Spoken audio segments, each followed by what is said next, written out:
नमस्कार दोस्तों, कहानी घर में आपका एक बार फिर स्वागत है। लगातार हम देश के विकास पर चर्चाएं सुनते रहते हैं और देखते रहते हैं। आज कहानी घर में हम आपके लिए लाए हैं देश के विकास पर एक व्यंग। तो आइए शुरू करते हैं।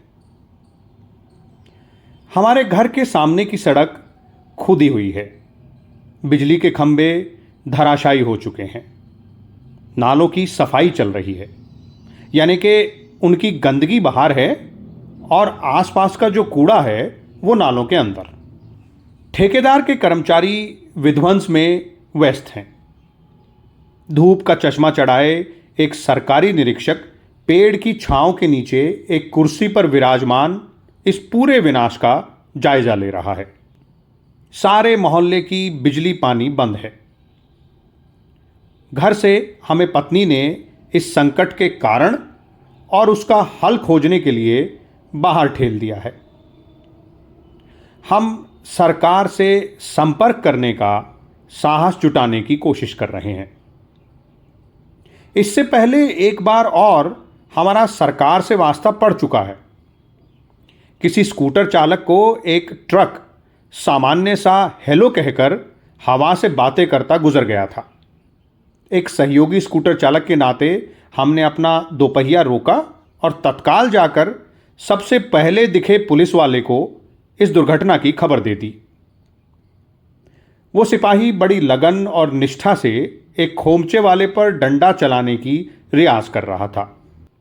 उसे अपने कार्यक्रम में हमारा खलल बिल्कुल अच्छा नहीं लगा। उसने अपना रियाज ज्यों का त्यों जारी रखा और गुर्राया, खामोशी से खड़े रहो, देखते नहीं मैं बिजी हूं। हमने गुजारिश की, अरे साहब, घायल की जान का सवाल है। हमें लगा कि डंडा चलाने की वर्जिश से वर्दी वाले के हाथ थोड़े थक गए हैं, वो पसीना पसीना भी हो रहा है। हमारे मन में एक आशंका हुई कि कहीं इस कर्तव्यनिष्ठ कर्मचारी को दिल का दौरा न पड़ जाए। एकाएक पिटते खोमचे वाले ने गलती हो गई हुजूर की एक हाँक लगाई और डंडा रुक गया। फिर उस खोमचे वाले ने अपनी जेब से कुछ मुड़े तुड़े नोट निकालकर वर्दी की आरती उतारी और बोला, इस बार माफ कर दें सरकार, आगे से ऐसी भूल नहीं होगी। सिपाही ने सिद्ध कर दिया कि उसके अंदर भी दिल है। उसमें नोट देखकर दया हिलोरे लेती है। उसने खोमचे वाले पर कृपा कर उसके सौजन्य से मिठाई खाई, पानी पिया। फिर उसे हमारा ध्यान आया और बोला, तुम अभी भी यहीं हो? वो हमारे स्कूटर पर सवार होकर दुर्घटना स्थल पर चल पड़ा। उस बेहोश आदमी के पास तब तक ढेरों दर्शकों की भीड़ जमा हो चुकी थी। हम जब गए थे तो उसका हेलमेट उसके सर की शोभा बढ़ा रहा था।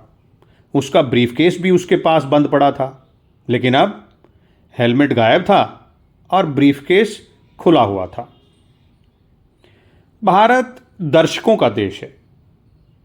हम क्रिकेट के खेल से लेकर दुर्घटना तक को गंभीरता और बड़े चाव से देखते हैं। हमें खुशी हुई कि किसी दर्शक ने दर्शन ही नहीं किए बल्कि दुर्घटना के हादसे में अपना व्यक्तिगत योगदान भी दे दिया है। सिपाही हमारे स्कूटर से उतरा। उसने अपना जादुई बेंत हवा में हिलाया और दर्शकों को भगा दिया। बेहोश स्कूटर वाले के ऊपर झुककर उसने बारीकी से उसका निरीक्षण किया और एक प्रमाण पत्र भी दे दिया। सांस तो आ रही है। अब हमारी ओर देखकर उसने जांच की प्रक्रिया थोड़ी सी आगे बढ़ाई और बोला, टक्कर मारकर और पैसे पार कर हमें खबर करने चले आए हो? हमने गिड़गिड़ाकर ट्रक की टक्कर का आंखों देखा हाल उनको सुनाया। उसने डपट कर कहा, चलो ट्रक का नंबर बताओ। पर हमने नंबर ना नोट करने की व्यवस्था बताई। उसने थाने चलने का आदेश दे दिया। सुनते ही अपनी तो रूह कांप गई। हमारे कई जानने वालों की मान्यता है कि भारतीय थाने निर्दोष नागरिकों के लिए यंत्रणा केंद्र और अपराधियों के लिए शरण स्थल हैं और उस सिपाही के डंडे के कमाल के तो हम प्रत्यक्षदर्शी गवाह बने थे थोड़ी देर पहले। थाने ले जाकर कहीं इसका इरादा अपना वही हाल करने का तो नहीं है। ये सोचकर हमने उससे थाने न ले जाने की प्रार्थना की। उसने कहा, माल है। हमने जेब खाली कर दी, स्कूटर स्टार्ट किया और फिर सीधे घर आकर दम लिया। इस हादसे के बाद से हमको अकल आ गई है। हम भी दर्शकों की जमात में शामिल हो गए हैं। हमने सरकार से जहां तक संभव हो सके दूर रहने का निश्चय कर लिया है। पर इस वक्त हम क्या करें? हमने पेड़ की छांव में बैठे चश्मे वाले बाबू को बड़ी गौर से देखा। उसके आसपास कहीं कोई वर्दी वाला तो शिकार की टोह में नहीं छुपा है। हमें कोई नहीं दिखाई दिया। हमें थोड़ी हिम्मत आई और फिर देखा कि चश्मे वाले का एक चमचा अभी अभी उसे पानी देकर गया है। हमने खुद को दिलासा दिया कि उसके पास जाने में कोई खतरा नहीं लग रहा है। ना ही उसके पास डंडा है न वर्दी। ये थाने ले जाने की धमकी तो दे नहीं सकता। फिर हम खुद को आश्वस्त कर उसके पास पहुंचे। उसने बड़े अनमने भाव से हमें ताका और सवाल किया, कहिए। कहने को तो हमारे पास बहुत कुछ था, पर हमने अपने संपर्क को सीमित करने के लिए केवल इतना कहा, ये सब क्या हो रहा है? तो उसने जानना चाहा, आप ये किस सब की बात कर रहे हैं? हमने कहा, हमारा मतलब बिजली पानी का ना रहना, नाली सड़क की खुदाई और खंभों के गिराए जाने से है। तो वो बोला, आपके बाकी सब का तो हमें पता नहीं, नाली की सफाई से हमारा वास्ता है। हम नहीं चाहते कि ये नालियां नदी नाले बन जाएं, बारिश में आपको सताएं। हमने बड़े गौर से देखा और चश्मे वाला एक कर्मठ जनसेवक प्रतीत हुआ। बेचारा अपनी व्यक्तिगत निगरानी में नाली का कबाड़ जो निकलवा रहा है और सड़कों का उसमें भरवा रहा है। हमने एक नागरिक के नाते अपनी जानकारी उसे पेश की और कहा, एक और तो नाली साफ की जा रही है और दूसरी तरफ उसमें बाहर का कचरा भरा जा रहा है। इससे तो नाली रुकी ही रहेगी। उसने हमारी बात बड़े गौर से सुनी और किसी भोलू को आवाज लगाई। यस सर कहते हुए एक मरियल सा इंसान प्रकट हो गया। चश्मे वाले ने उसे ठेकेदार को हाजिर करने का निर्देश दिया। ठेकेदार किसी और मोहल्ले की नाली सफाई की निगरानी कर रहा था।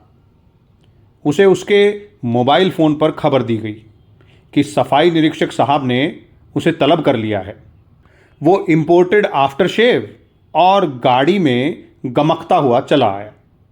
उसके और साहब के बीच कुछ देर कानाफूसी हुई और फिर वो वापस चला गया। हमने चश्मे वाले साहब को बड़ी उत्सुकता से देखा। उसने हमें ज्ञान दिया, नाली की सफाई से हम समाज का विकास कर रहे हैं। विकास एक सतत प्रक्रिया है। सड़क का कूड़ा अगर नाली में पड़ा तो एक आध वर्ष में उत्तम खाद बन जाएगा। सड़क अलग से साफ हो जाएगी। खाद से शहर के बगीचे हरे होंगे। जिंदगी की क्वालिटी भी सुधरेगी, क्वालिटी ऑफ लाइफ। अगर नाली वाकई साफ हो गई तो 2-3 साल तक साफ ही रहेगी। विकास अवरुद्ध हो जाएगा। ठेकेदार को काम नहीं मिलेगा। उसके जो कर्मचारी हैं वो बेकार हो जाएंगे। देश में बेकारी बढ़ेगी। रोजगार के अवसर भी घट जाएंगे। आर्थिक तरक्की पर तो प्रतिकूल प्रभाव पड़ेगा। हम चश्मे वाले के राष्ट्रीय दृष्टिकोण से काफी प्रभावित हुए। हमें एकाएक यकीन होने लगा कि नाली का रुकना, साफ होना और फिर उसमें कूड़ा भरना राष्ट्रीय हित की एक अनिवार्य प्रक्रिया है। नेहरू उद्यान की हरियाली इसी पॉलिसी की देन है। नाली का रुकना हमारे लिए असुविधाजनक भले ही हो, लेकिन देश के लिए बहुत ज़रूरी है। ज़्यादा से ज़्यादा यही तो होगा कि अपने नाक पर रुमाल रखकर घर से निकलना पड़ेगा और घर पहुंचने के लिए इस गंदगी के दरिया को पार करना पड़ेगा। कभी पैर फिसला तो उसमें डुबकी भी लग सकती है। लेकिन हम कमर कसकर अपने व्यक्तिगत स्वार्थ को देश के विकास के हित में त्यागने को एकदम से तैयार हो गए। हमारी सड़क के खुदने की चिंता खत्म हो गई थी। सड़क बार बार इसलिए खुदती बनती है क्योंकि वो विकास का राजपथ है। बिजली के साथ भी यही हो रहा है। बिजली रहती है तो खंबे नहीं रहते, और खंबे रहते हैं तो बिजली नहीं रहती। कहीं तो बिजली भी है और खंबे भी हैं, लेकिन तार गायब हैं। जल के संकट का एक ही हाल है, आदमी ट्यूबवेल का विकास करे। हमें चश्मे वाले से ये चर्चा करके विश्वास हो गया कि आज़ादी के बाद से विकास का संक्रामक रोग पूरे देश में फैल चुका है। वर्दी वाले, अधिकारी, नेता, ठेकेदार सभी लोग इसके शिकार हैं। विकास का राजपथ ठेकेदार, इंस्पेक्टर और दफ्तर के अफसर बाबू के घर से होकर गुजरता है। प्रजातंत्र की जिंदगी में 50-55 वर्ष का समय पलक झपकने और खोलने जैसा ही तो है। भारत जैसा विशाल जनतंत्र 50 साल में जमा ही ले तो बड़ी बात है, और फिर कभी कारगिल हो जाता है, कभी गिल। यानी विकास के रास्ते में रोड़े तो अटकते ही रहते हैं। हमें भरोसा है कि इस सब के बावजूद विकास लगातार हो रहा है। हर सड़क खुद रही है, हर गटर उफन रहा है, हर नल में जल का संकट है। ये विकास के ही तो लक्षण हैं। प्रसन्नता का विषय है कि इधर विकास की रफ्तार भी बढ़ गई है।